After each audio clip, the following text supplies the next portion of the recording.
तुमच्या MS nursing सीईटीचा निकाल जाहीर झालेला आहे आणि लवकरच तुमची कॅप रजिस्ट्रेशन प्रोसेस सुरू होणार आहे। त्यामुळे खूप विद्यार्थी विचारतोय की सर कॅप रजिस्ट्रेशन करते वेळेस कॅप रजिस्ट्रेशन करताना कुठल्या डॉक्युमेंटची आम्हाला आवश्यकता राहील, तर त्या डॉक्युमेंटची आज मी तुम्हाला पूर्ण लिस्ट स्क्रीनवरती पूर्ण लिस्ट तुम्हाला व्हाईट बोर्डवरती लिहून दिलेली आहे आणि एक एक डॉक्युमेंट मी तुम्हाला समजावून सांगणार आहे। यापैकी जर एकही डॉक्युमेंट तुमचा मिस झाला तर तुम्हाला तुमच्या ऍडमिशन प्रोसेस करण्यासाठी खूप अडचणी येऊ शकतात किंवा तुमच्या ऍडमिशन प्रोसेस किंवा कॅप रजिस्ट्रेशन करताना तुम्हाला क्युरी येऊ शकते। त्यामुळे आजचा व्हिडिओ खूप महत्त्वाचा राहणार आहे। त्यामुळे इन्कम सर्टिफिकेट मी एमएस नर्सिंग सीईटीच्या स्कोअर कार्ड पासून सुरुवात करेल तर इन्कम सर्टिफिकेट पर्यंत हा व्हिडिओ तुम्हाला बघायचा आहे। हे सगळे डॉक्युमेंट्स मी तुम्हाला समजावून सांगणार आहे।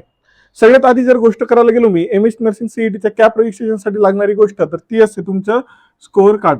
निकाल जाहीर झालेला आहे। स्कोअर कार्ड हे तुम्हाला एमएसटी सीईटी सेलच्या साईटला बघायला मिळेल। स्कोअर कार्ड सगळ्यांनी डाउनलोड करून ठेवायचं आहे। डाउनलोड केल्यानंतर इफ पॉसिबल कलर झेरॉक्स काढून ठेवा आणि डाउनलोड करून त्याची सॉफ्ट कॉपी तुमच्या मोबाईलमध्ये सेव्ह असू द्या आणि हार्ड कॉपी जी आहे ती हार्ड कॉपी तुम्हाला तुमच्या फाईलमध्ये ज्या फाईलमध्ये तुमचे सर्व डॉक्युमेंट्स तुम्ही ठेवलेले आहेत सामावून ठेवलेले आहेत त्या फाईलमध्ये तुम्हाला सामावून ठेवायचं आहे। पुढचा डॉक्युमेंट महत्त्वाचा राहील तो म्हणजे तुमचा एज नॅशनॅलिटी डोमिसाईल सर्टिफिकेट। काही वेळेस नॅशनॅलिटी सर्टिफिकेट वेगळं असतं आणि डोमिसाईल सर्टिफिकेट वेगळं असतं। मग काही विद्यार्थी प्रश्न विचारतात सर फक्त नॅशनॅलिटी सर्टिफिकेट चालेल का, सर फक्त डोमिसाईल सर्टिफिकेट चालेल का, माझ्याकडे फक्त डोमिसाईल आहे नॅशनॅलिटी नाही। तर उत्तर आहे नाही, तुमच्याकडे नॅशनॅलिटी सर्टिफिकेट असणं आवश्यक आहे, डोमिसाईल सर्टिफिकेट पण असणं आवश्यकच आहे। पण सध्या तरी महाराष्ट्रामध्ये नॅशनॅलिटी आणि डोमिसाईल सर्टिफिकेट दोघंही एकत्र दिले जात आहे। त्यामुळे मला पण असं वाटतं की तुमचं नॅशनॅलिटी आणि डोमिसाईल सर्टिफिकेट दोघंही एकच असतील। जर एक असतील तर तुम्हाला ते पुन्हा एकदा चेक करून घ्या, जर एकच असेल तर कमेंट करून मला नक्की सांगा। पुढे लागेल तुम्हाला तुमचं 10वीचं पासिंग सर्टिफिकेट आणि मार्कशीट। एसएससीचे तुमच्याकडे सध्याला तरी पासिंग सर्टिफिकेट असेल। नंतर लागेल तुम्हाला 5वा इम्पॉर्टंट डॉक्युमेंट तो आहे medical fitness certificate according to proforma H. आता हे medical fitness certificate according to proforma H कुठे मिळेल सर, तर याचं उत्तर आहे ज्यावेळेस सीईटी सेल ऍडमिशन प्रोसेस 2026 साठी काय रिलीज करेल, इन्फॉर्मेशन वॉचर रिलीज करेल, त्या टायमाला आपल्याला हे परफॉर्मा एच बघायला मिळेल। जसंही इन्फॉर्मेशन वॉचर आलं, हे pro forma H J medical fitness certificate आहे ते मी तुम्हाला आपल्या व्हॉट्सअप ग्रुपला देईल। त्यामुळे डिस्क्रिप्शन मध्ये व्हॉट्सअप ग्रुपची लिंक दिलेली आहे।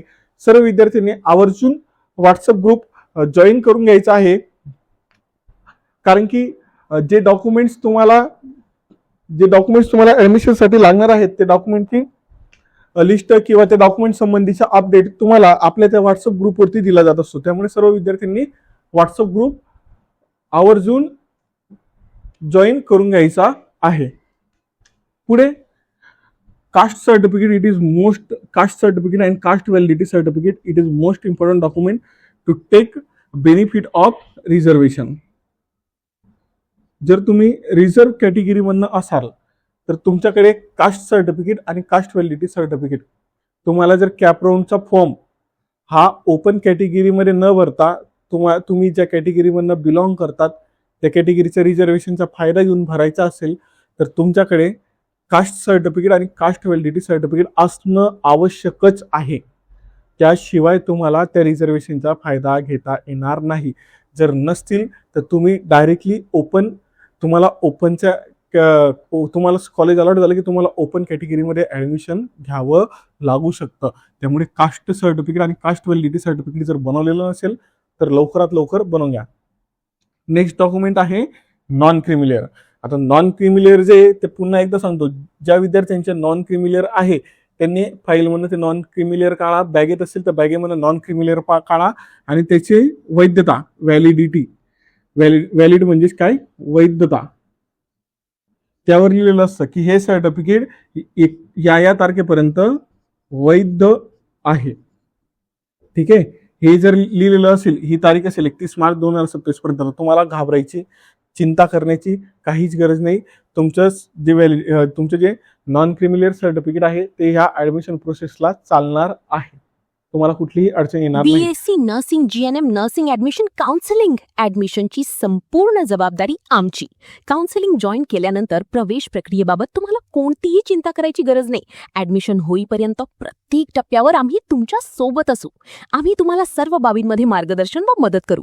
Online application form filling, fitness certificate बाबत मार्गदर्शन, प्रेफरन्स लिस्ट तयार करून देणे, ऑनलाईन डॉक्युमेंट व्हेरिफिकेशनसाठी मदत, कॅप राऊंडमध्ये संपूर्ण मार्गदर्शन, कॉलेज अलोकेशन झाल्यानंतर ऍडमिशन प्रोसेस पूर्ण करण्यासाठी मदत, ऍडमिशन पूर्ण होईपर्यंत फुल सपोर्ट. तुमच्या मनातील सर्व प्रश्नांची उत्तरे आम्ही देऊ. मला कमी मार्क्स आहेत, मला कॉलेज मिळेल का? माझ्या मार्क्सनुसार कोणते कॉलेज मिळू शकते? माझ्यासाठी कोणते कॉलेज सर्वात योग्य, बेस्ट राहील? प्रेफरन्स लिस्ट कशी भरावी? ऍडमिशनची संधी कशी वाढवायची? फक्त आवश्यक कागदपत्रे द्या, बाकीची संपूर्ण प्रवेश प्रक्रिया आम्ही सांभाळू. कुठलीही अडचण येणार नाही. पण इथे 2026च्या जागेवरती जर 2027च्या जागेवर जर 2026 असेल तर तुम्हाला तातडीनं आजच्या आज जाऊन हे नॉन क्रिमिलियर सर्टिफिकेट बनवून घ्यायचं आहे.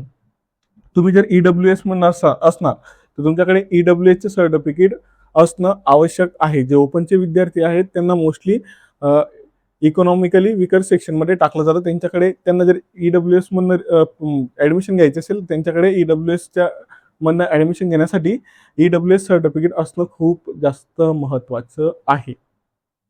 नंतर येतं 10वा डॉक्युमेंट. याच्यामध्ये संभ्रम निर्माण होतो.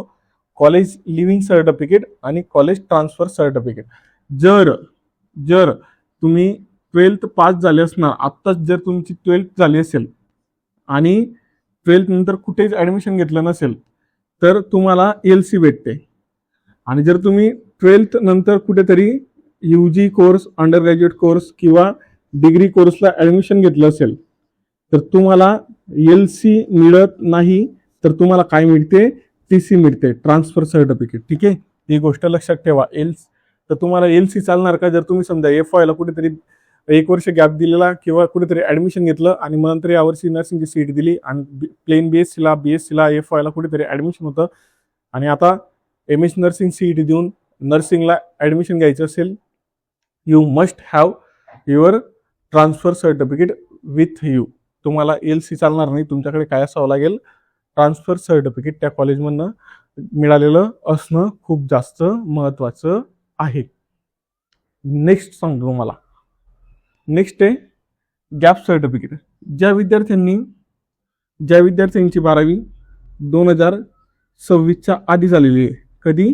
2026च्या आधी, तर त्या विद्यार्थ्यांना हे गॅप सर्टिफिकेट लागेल. ज्या विद्यार्थ्यांची 12वी 2026च्या आधी कधी झालेली असो, मग त्यांना आयदर ते 2025ला झालेली 12वी, 2024ला झालेली, 2023ला झालेली, 2021ला झालेली, 22ला झालेली, तर त्यांना सगळ्यांना काय लागेल?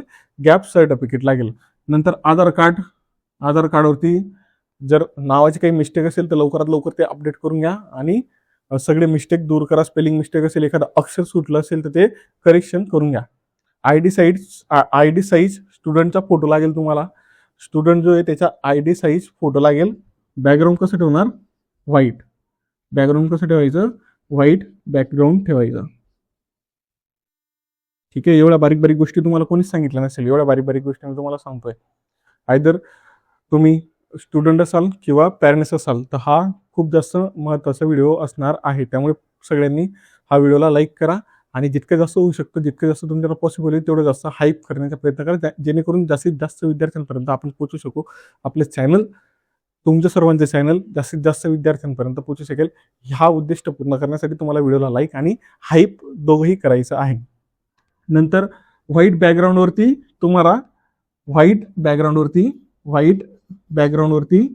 तुम्हाला तुमची सिग्नेचर करायची आहे आणि पेन कोणता वापरायचा आहे? ब्लॅक पेननं व्हाईट बॅकग्राऊंडवरती सिग्नेचर करायची आहे. पेन वापरायचा आहे ब्लॅक. आणि हे सगळे डॉक्युमेंट आपल्याला ऑनलाईन पद्धतीनं अपलोड करायचे असतात CETCला. ज्या टायमाला कॅपचं रजिस्ट्रेशन सुरू होतं, त्या टायमाला रजिस्ट्रेशन सुरू होतं ऑनलाईन पद्धतीनं, त्या टायमाला आपल्याला हे डॉक्युमेंट ऑनलाईन सगळे CETCच्या साईडला अपलोड करायचे असतात. नंतर येतं इन्कम सर्टिफिकेट. पुन्हा इन्कम सर्टिफिकेट तुमच्याकडे 3 वर्षाचे असेल, 1 वर्षाचे असेल कितीही वर्षाचे असू द्या, 3 वर्षाचे असेल, 1 वर्षाचे असेल, पण दोघंही इन्कम सर्टिफिकेट दोघंही चालतात. 3 वर्षाचे इन्कम सर्टिफिकेट पण चालतं, 1 वर्षाचं पण चालतं. परंतु अट काय आहे, तर त्याच्यावर असं लिहायला पाहिजे 31 मार्च 2027 पर्यंत हा उत्पन्नाचा दाखला 31 मार्च 2027 पर्यंत काय राहणार आहे, वैध राहणार आहे.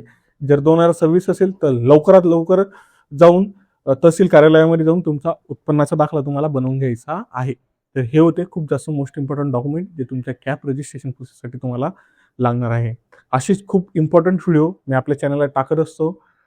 गाईज बोलून तुम्हाला मोटिवेट करायचं माझं मी ते करणार नाही. You are not my friends और brothers, you are my students. तर त्याच्यामुळे तुम्हाला जितकं उत्तम पद्धतीने होऊ शकतं तितकं उत्तम पद्धतीनं मी तुम्हाला मार्गदर्शन करण्याचं काम करतोय.